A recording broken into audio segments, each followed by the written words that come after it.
नमस्कार, मैं रीनू यादव आप सभी दर्शकों का अन्नदाता कार्यक्रम में स्वागत करती हूं। तो चलिए कार्यक्रम शुरू करने से पहले देखते हैं क्या है आज के अन्नदाता में। सागौन से अच्छी किस्म की लकड़ी मिलती है तो यही वजह है कि इसकी देश और विदेश में अच्छी मांग भी है और इसका पेड़ लगाकर आप 15 से 20 साल में एक पेड़ से लाखों की आय कमा सकते हैं। इसका पेड़ लगाने के संबंध में अधिक जानकारी दे रहे हैं केंद्रीय वानिकी अनुसंधान संस्थान झांसी के वैज्ञानिक डॉक्टर श्रीधरन। चलिए, जो टीक है उसको सागौन बोलते हैं, इसको लकड़ियों का राजा बोलते हैं। आज की डेट में सागौना है बहुत ये है, मतलब दुनिया में नंबर 1 लकड़ी है। सागौन की लकड़ी बहुत कम सिकुड़ती और बहुत मजबूत होती है। इस पर पॉलिश जल्द चढ़ जाती है जिससे ये बहुत आकर्षक हो जाती है। कई 100 साल पुरानी इमारतों में ये ज्यों की त्यों पाई गई है। सागौन को दीमक नुकसान नहीं पहुंचा पाता है। सागौन की लकड़ी का उपयोग जहाजों, नावों, भवनों की खिड़कियों, दरवाजों, उत्कृष्ट कोटि के फर्नीचर के निर्माण में होता है। चलिए, इसका जो खेती के बारे में जो चाहिए जानकारी आपको, इसका अच्छा किस्म मान के चलेगा। वैसे तो वैरायटी तो नहीं है, ये मशहूर सागौन है, मलबार सागौन बोलते हैं और अल्लापल्ली सागौन है। गुजरात का जो पाया जाता है वो भी बहुत अच्छा है, जो बोट मेकिंग में इस्तेमाल करते हैं। मध्य प्रदेश से उसको सेंट्रल प्रोविंस टीक बोलते हैं। मध्य प्रदेश का जो बालाघाट है वहाँ का बहुत अच्छा सागौन है। पौधा आपको बलाई पौधाशाला में आपका बीजू का भी मिलेगी और कलम जो क्लोनल टीक बोलते हैं। और आज की डेट में कुछ कंपनियां टिश्यू कल्चर भी निकालती हैं, सरकारी कंपनियां भी तैयार करते हैं। टिश्यू कल्चर भी बहुत अच्छा है।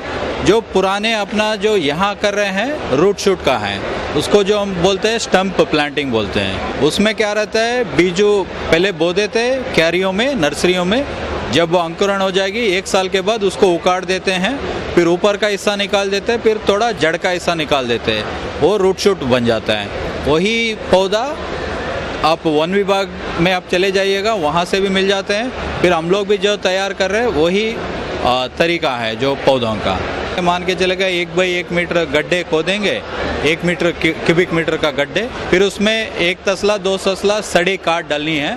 थोड़ा दीमक के लिए तिमेट एक दवा आती है डालनी है। इसका जब रोपाई करनी है, शुरुआत में 2 बाई 2 मीटर पे इस पर रोपनी है, जो पौधा लगानी है। जब 8 साल हो जाएगी, इसका पहली कटाई होती है, तब वो बीच वाला हटा देते हैं, तो इसका दूरी बन जाएगी 3 बाई 3 मीटर।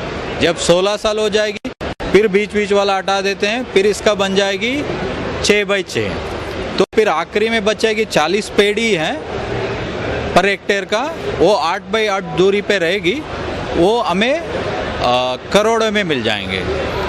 लागत भलाई मान के चलिएगा 1 लाख से कम है, बट हर एक पेड़ आपको लगभग 1 लाख से 1.5 लाख तक दे देंगे जब 25 साल या 30 साल के बाद। इसमें यही है कि ये कम वायु का नहीं है। जितना हम समय देंगे सागौन के लिए, बहुत अच्छा उत्पादन होगी, बहुत अच्छा मोटापन मिलेंगे, लंबाई भी मिलेंगे। बाजार से जो भी फल सब्जियां लेते हैं वे रसायनों के प्रयोग से उत्पादित किए होते हैं, जो कि हमारी सेहत को नुकसान पहुंचाते हैं। यदि आप अपने घर के आसपास गृह वाटिका बनाते हैं तो इस तरह की समस्या से बच सकते हैं, जिस पर तकनीकी जानकारी दे रही हैं।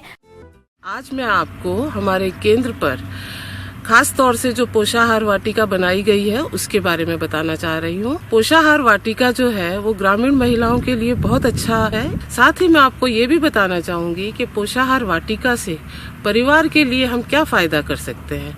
हमारे परिवार को आज के दिन बाजार में जो उपलब्ध सब्जियां हैं उसके अंदर बहुत सारा कीटनाशक जो है उसका छिड़काव किया जाता है और किसानों को जानकारी नहीं होने पर वो उसकी तुड़ाई भी समय से पहले कर लेते हैं और बाजार में उपलब्ध सब्जियों के अंदर कीटनाशक की जब मात्रा अधिक हो जाती है तो कई तरह के उससे रोग उत्पन्न हो जाते हैं।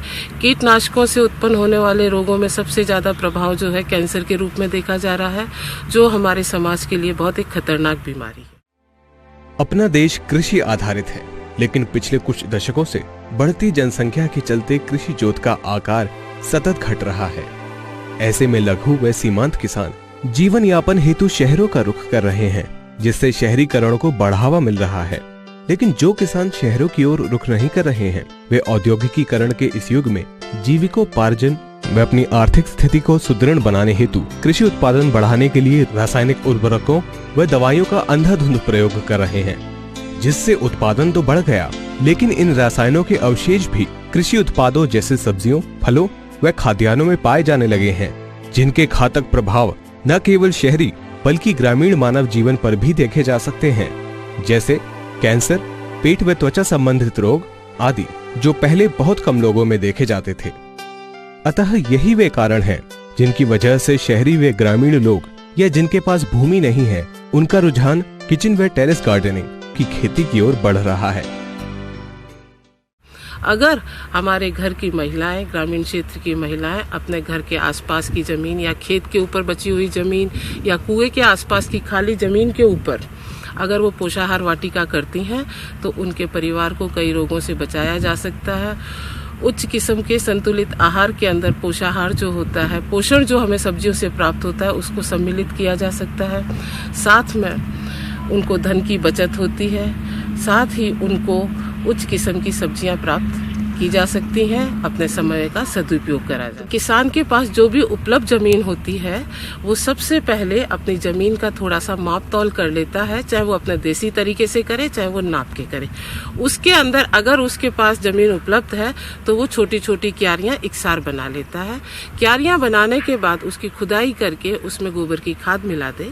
गोबर की खाद है, वर्मी कंपोस्ट है, इस और नीम की पत्तियां हैं या नीम के पेड़ के नीचे की बिखरी हुई मिट्टी है, वो अगर जमीन में मिला देगा तो उसकी जो भी पैदावार है वो बहुत अच्छी आएगी, किसी तरह का उसका रोग में प्रकोप नहीं होगा। पालक, मेथी, हरा धनिया, मूली, गाजर, मटर इत्यादि सब्जियां अगर खेतों में अपने लगा लेती हैं तो उनके परिवार की जो सब्जी की खपत है वो उसके द्वारा पूर्ण हो जाती है और साथ ही उनको अच्छी शुद्ध जैविक सब्जियां प्राप्त होती हैं।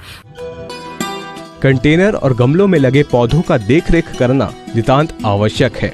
पौधों की सिंचाई मौसम, पौधे का प्रकार एवं आकार तथा कंटेनरों के आकार पर निर्भर करता है। गर्मी में पौधों को पानी की नितांत आवश्यकता होती है। गर्मी के मौसम में दिन में 2 बार पौधों को सिंचाई करना चाहिए। आवश्यकता से अधिक पानी भी पौधों को नुकसान पहुंचा सकता है, इसलिए सिंचाई में संतुलन बनाए रखना चाहिए। सिंचाई ऊपर की 1 इंच की मिट्टी खरोच कर देना चाहिए। यदि मिट्टी नम है तो सिंचाई की आवश्यकता नहीं है, यदि सूखी है तो सिंचाई की आवश्यकता है। पौधों एवं सब्जियों के अच्छे विकास एवं उपज के लिए रासायनिक उर्वरकों जैसे यूरिया, DAP, अमोनियम सल्फेट की थोड़ी मात्रा में प्रयोग टॉप ड्रेसिंग के रूप में कर सकते हैं। सामान्यतः 5 से 10 ग्राम प्रति पौधा नम मिट्टी में 7 से 10 दिन के अंतराल पर देना चाहिए तथा पहली बार बुआई के 3 सप्ताह तथा रोपण के 2 सप्ताह बाद डालना चाहिए। इसके अलावा वर्मी कंपोस्ट 100 ग्राम प्रति पौधा प्रयोग 1 महीने के अंतराल पर करना चाहिए। आवश्यकता से अधिक रासायनिक उर्वरकों का प्रयोग पौधे के लिए हानिकारक हो सकता है। उर्वरकों के प्रयोग के बाद सिंचाई करना चाहिए। सब्जियों की तुड़ाई परिपक्व अवस्था पर तुरंत करना चाहिए, क्योंकि इसी अवस्था पर फल सब्जियां ताजा एवं गुणवत्ता वाली प्राप्त होती हैं तथा पत्ते वाली सब्जियां जब कोमल रहें तब रोजाना तुड़ाई करते रहना चाहिए। टमाटर की तुड़ाई परिपक्व अवस्था पर करना चाहिए। भिंडी एवं बैंगन की तुड़ाई पूरे आकार धारण कर लें, लेकिन कोमल रहें तब उसकी तुड़ाई करना चाहिए। जैसा कि आप सभी जानते हैं कि भाई हरे पत्ते की सब्जियों के अंदर बहुत जल्दी खराब होने की समस्या होती है। अगर खेत में या हमने हमारे पोषाहार वाटिका में ये सब्जियां लगा रखी हैं तो तुरंत हम उसको तोड़कर धोकर उसकी सब्जी बना सकते हैं।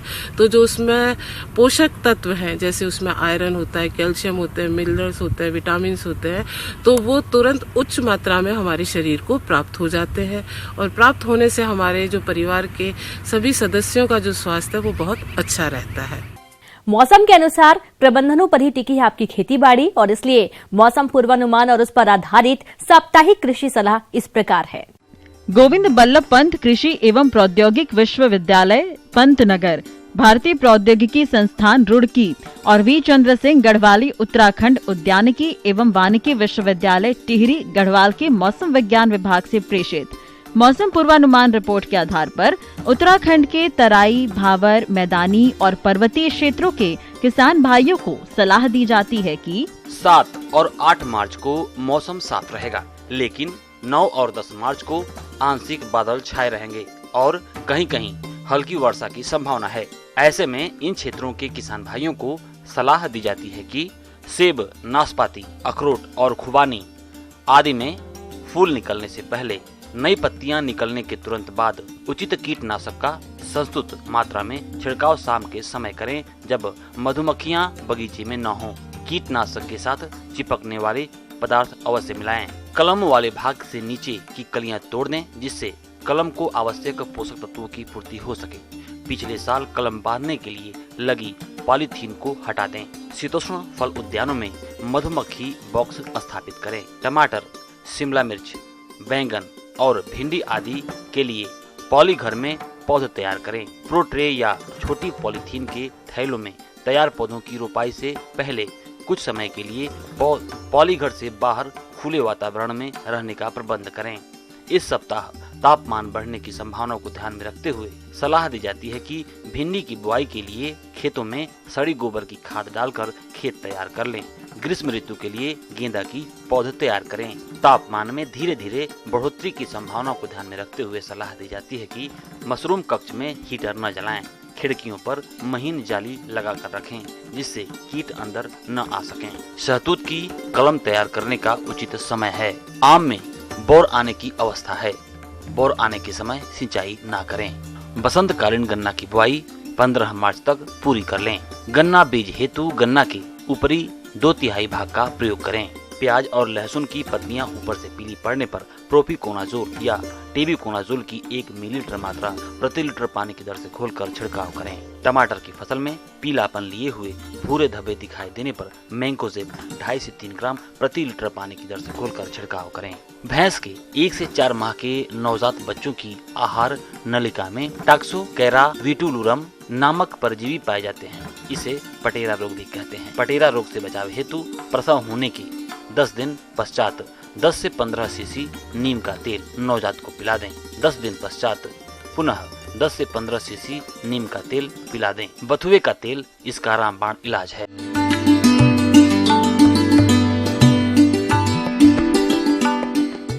जॉन डियर अन्नदाता हेल्पलाइन निःशुल्क फोन संपर्क सेवा के माध्यम से आपके द्वारा पूछे गए प्रश्नों में से 1 या 2 महत्वपूर्ण प्रश्नों को हम अपने कार्यक्रम में शामिल करते हैं और इसी के तहत आज का चयनित प्रश्न और उसका जवाब इस प्रकार है। निःशुल्क अन्नदाता हेल्पलाइन में आज हमने जिस प्रश्न को शामिल किया है उसे पूछा है ग्राम बिलोटा, जिला हमीरपुर के त्रिवेणी चौहान ने।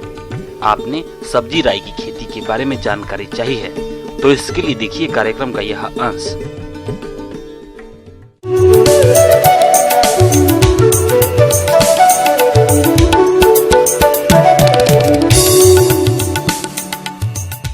हमारे बुंदेलखंड के क्षेत्र किसानों के लिए उनकी आमदनी वृद्धि के लिए हम कौन कौन सी सब्जी फसलों को यहाँ के लिए अनुशंसित करें।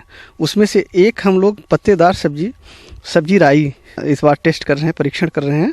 ये सब्जी राई हमारे द्वारा ही विकसित है। ये हमने उत्तराखंड उद्यानिकी वानिकी विश्वविद्यालय भरसार पौड़ी गढ़वाल में इसको विकसित किया था और साथ में उसको लाया जब यहाँ पर, तो देखा कि इस बार ये बांदा में भी उतनी ही ओज के साथ जो है उपज दे रही है, उतना ही उपज दे रही है, बल्कि और भी इसकी कोमल पत्तियां हो रही हैं। ये हमारे गरीब परिवार के लिए अगर वो अपने पोषण वाटिका में, न्यूट्रिशनल गार्डन में इसको लगाते हैं, छोटे जोत वाले किसान भी लगाते हैं, तो उनको ये 4-5 तोड़ाई तक पूरे अक्टूबर से लेके और जनवरी महीने भर में 4-5 तोड़ाई देकर कुल मिलाकर उन्हें काफ़ी आमदनी दे देती है। और साथ ही साथ अपने परिवार को खिलाने से उनको रक्त अल्पता जैसी बीमारी से या जो माल न्यूट्रिशन बच्चों में होता है कुपोषण, इससे भी उनको मुक्ति मिल जाती है। तो ये पोषण सुरक्षा के दृष्टिकोण से भी एक बहुत ही उम्दा सब्जी पाई जा रही है। तो इस पत्तेदार सब्जी के हम लोग जो हमारे पास जो वैरायटी है इसको हम कंजर्व कर रहे हैं और साथ ही साथ अब इसको बढ़ा के हम अपने और किसानों को जो आसपास के मार्जिनल फार्मर्स हैं उनके बीच में से पॉपुलराइज करेंगे। साथ ही हम अपने बांदा के आबो हवा को देखते हुए बड़े किसानों से भी इसको उनके बीच भी लोकप्रिय बनाएंगे, जिससे कि ये बाज़ारों में जो हमारे स्थानीय बाज़ार हैं उनमें ये ज़्यादा समय तक मिले और हमारे जो निवासी लोग हैं, जो हमारे नगरवासी हैं, इनको भी ये सुलभ रूप से उपलब्ध हो पाए।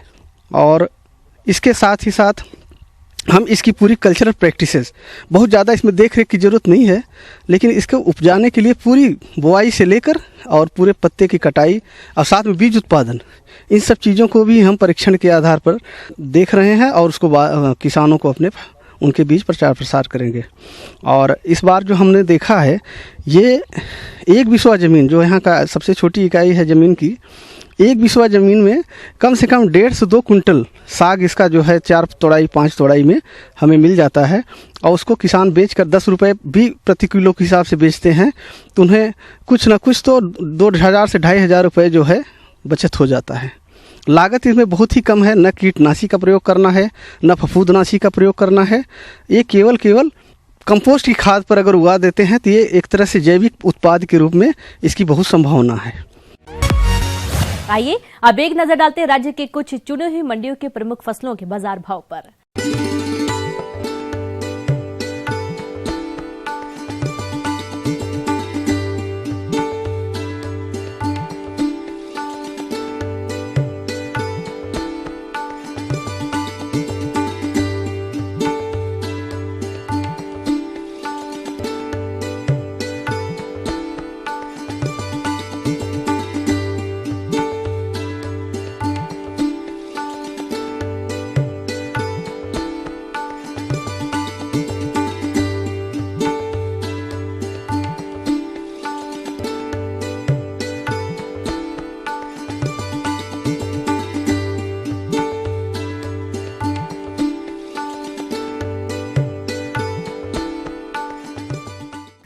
हम यह उम्मीद करते हैं कि आज का कार्यक्रम आप सभी दर्शकों के लिए उपयोगी रहा होगा। किसान भाइयों, अन्नदाता आपकी सेवा के लिए संकल्परत है। कृषि संबंधित समस्या एवं सुझावों के लिए आप हमें इस पते पर संपर्क कर सकते हैं।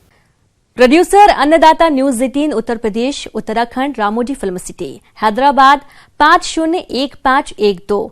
साथ ही आप हमें ईमेल भी कर सकते हैं। हमारा ईमेल है p18annadata@nw18.com। और इसके अतिरिक्त आप हमें जॉन डियर निःशुल्क हेल्पलाइन नंबर 180041922155 पर सोमवार से शनिवार सुबह 10 से शाम 4 बजे के बीच संपर्क कर सकते हैं। अब आइए देखते हैं कल दिखाए जाने वाले कार्यक्रम की मुख्य झलकियां। पानी की कमी वाले क्षेत्रों में फसल उत्पादन के साथ कृषि वानिकी अपनाएं, अच्छी आमदनी पाएं।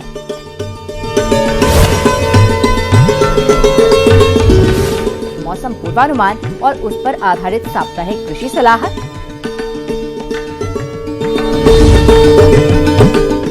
किसान भाइयों, अब समय हो रहा है आपसे विदा लेने का, तो हमारी अन्नदाता टीम को दीजिए इजाजत। कल फिर आपसे मुलाकात होगी कृषि संबंधित कुछ और महत्वपूर्ण जानकारियों के साथ। नमस्कार।